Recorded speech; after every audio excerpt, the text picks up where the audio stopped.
دوستو، یہ ہے دنیا کا وہ مشہور اور طاقتور دیش کہ جس کو آج نارتھ کوریا کے نام سے جانا جاتا ہے۔ اس کا پورا اور اصلی نام ہے Democratic People's Republic of North Korea. لیکن ذرا ٹھہریے، نام سے بالکل بھی دھوکہ نہ کھائیے، کیونکہ اس کے نام میں بھلے ہی ڈیموکریٹک ہو، ریپبلک ہو، لیکن ایسا ہے نہیں، کیونکہ یہاں پر صرف اور صرف ایک ہی انسان کی چلتی ہے، اور اس انسان کا نام ہے کنگ جونگ ان۔ ابھی صرف اس انسان کی چلتی ہے، لیکن اس سے پہلے اس انسان کے باپ کی چلتی تھی، اور اس سے بھی پہلے اس انسان کے دادا کی چلا کرتی تھی، اور اس طرح سے مانو نارتھ کوریا کا لگ بھگ پچھلے 100 سال کا اتہاس تو ایسے ہی کمپلیٹ ہو جاتا ہے۔ یہاں پر یہ بات بھی ضرور یاد رکھیں کہ یہاں پر چلنے کا مطلب یہ نہیں ہے کہ جیسے باقی دیشوں میں باقی نیتاؤں کی چلا کرتی ہے، بلکہ چلنے کا مطلب تو یہ ہے کہ یہ لوگ تو اپنے دیش کی عام جنتا کے لیے مانو ایک بھگوان، مطلب کہ ایک گاڈ بن چکے ہیں۔ اور حیرانی کی بات تو یہ ہے کہ جب بات واقعی اصلی گاڈ کی آتی ہے،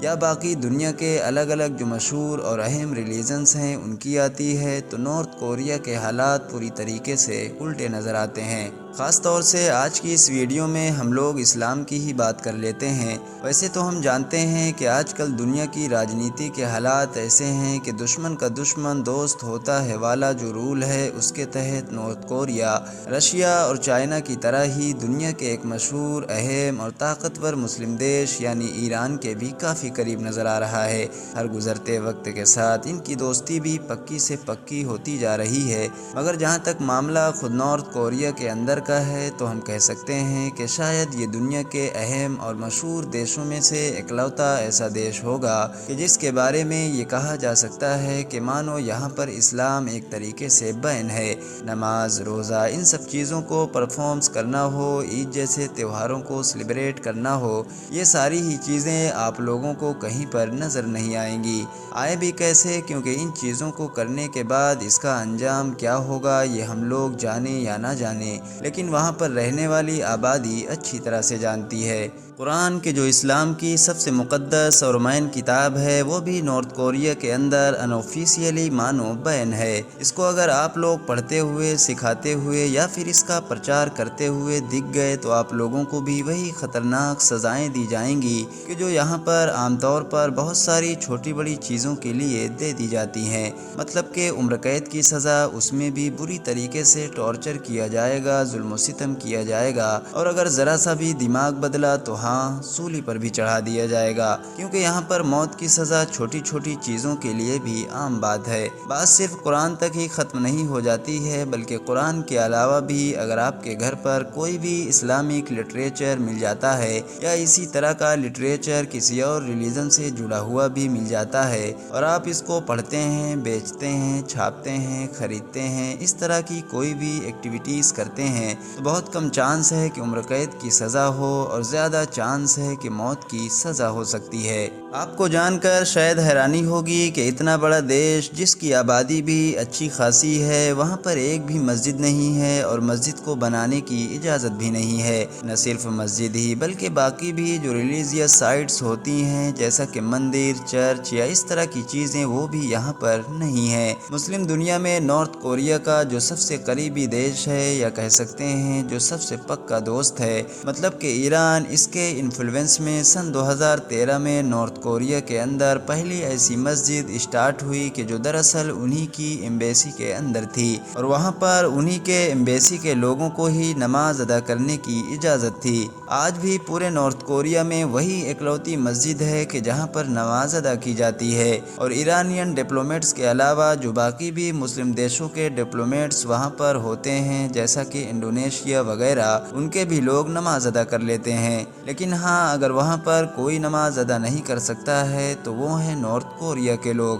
اور اگر انہوں نے اس میں انٹر کرنے کی کوشش کی تو ان لوگوں کا انجام کیا ہوگا یہ مجھے آپ لوگوں کو بتانے کی ضرورت نہیں ہے۔ ویسے ممکن ہے اگر آپ لوگ انٹرنیٹ کی طرف جائیں گے تو گوگل وغیرہ آپ کو نارتھ کوریا کے اندر موجود بہت ساری ریلیجیس ہسٹوریکل سائٹس دکھائے بھی، مطلب کہ الگ الگ دھرموں کے ٹیمپل، چرچ یا ہو سکتا ہے مسجد وغیرہ بھی۔ تو یاد رہے وہ دکھانے کے لیے ہے، خاص طور سے جو ٹورسٹ آتے ہیں ان کو وزٹ کرانے کے لیے ہے، نہ کہ استعمال کرنے کے لیے، کیونکہ ہو نہ ہو آج بھی نارتھ کوریا آن ریکارڈ تو ایک ڈیموکریٹک دیش ہے۔ وہاں پر نام کے لیے الیکشن بھی ہوتے ہیں، اور آن ریکارڈ مطلب کانسٹیٹیوشن کے حساب سے دیکھا جائے تو بھلے ہی نارتھ کوریا ایک ناستک دیش ہے، مگر ساتھ ہی ساتھ اس کا کانسٹیٹیوشن سارے دھرموں کو فالو کرنے کی آزادی بھی دیتا ہے۔ لیکن گراؤنڈ ریئلٹی کیا ہے، سچائی کیا ہے، یہ تو آپ لوگ ابھی تک اس ویڈیو میں جان ہی چکے ہیں۔ ویسے دوستو، نوٹس کرنے والی بات یہ بھی ہے کہ اسلام کے لیے نارتھ کوریا میں حالات ہمیشہ سے ایسے نہیں تھے،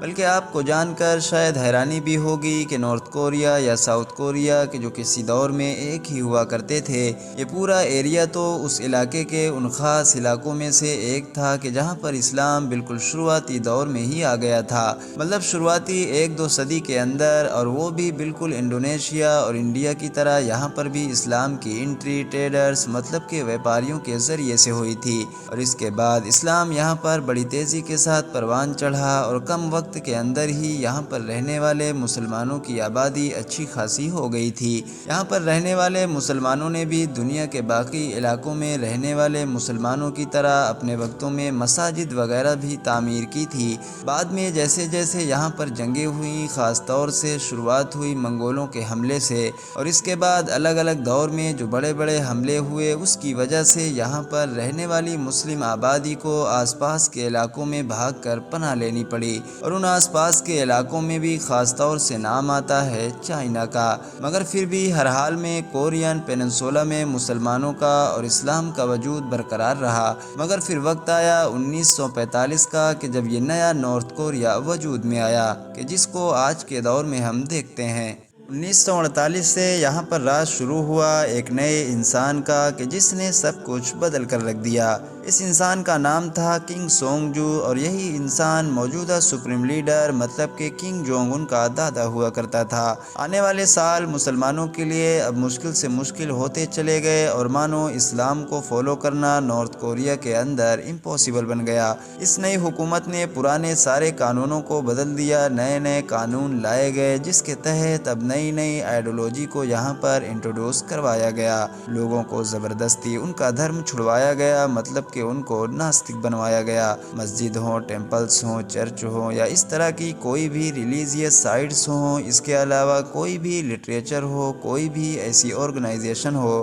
کہ جہاں سے دھرم کا پرچار ہو سکتا ہے، دھرم کی چیزیں آگے بڑھ سکتی ہیں، سبھی پر کنٹرول کر لیا گیا، اور بعد میں دھیرے دھیرے ماحول کے حساب سے اپنے آپ کو ہی گاڈ کی طرح پیش کیا گیا۔ آج حالات ایسے ہیں کہ لگ بھگ کوریا کی 75% آبادی آفیشیلی نو ریلیجن کے سیکشن میں آتی ہے، مطلب وہ دنیا کے کسی بھی ریلیجن کو فالو کرتے ہی نہیں ہے، جبکہ کنگ جونگ ان ہو یا اس کے فادر ہوں یا اس کے دادا ہوں، ان کی جگہ جگہ پر آپ لوگوں کو تصویریں مل ہی جائیں گی، ان کے بڑے بڑے اسٹیٹوز مل جائیں گے، اور ان کو وہاں پر بالکل ایک گاڈ کی طرح ٹریٹ کیا جاتا ہے۔ نارتھ کوریا کے پچھلے 60 سے 70 سال کے اتہاس میں سب سے زیادہ ٹارگیٹ مسلمانوں اور عیسائیوں کو ہی کیا گیا۔ عیسائیوں کو اس لیے بھی ٹارگیٹ کیا گیا کیونکہ یہاں کی حکومت نے اس کو ایک ویسٹرن دھرم کے طور پر دیکھا، اور ظاہر ہے ویسٹرن ورلڈ کو تو نارتھ کوریا اپنا سب سے بڑا دشمن مانتا ہی آیا ہے۔ یہاں پر رہنے والے جو مسلمان اور عیسائی تھے،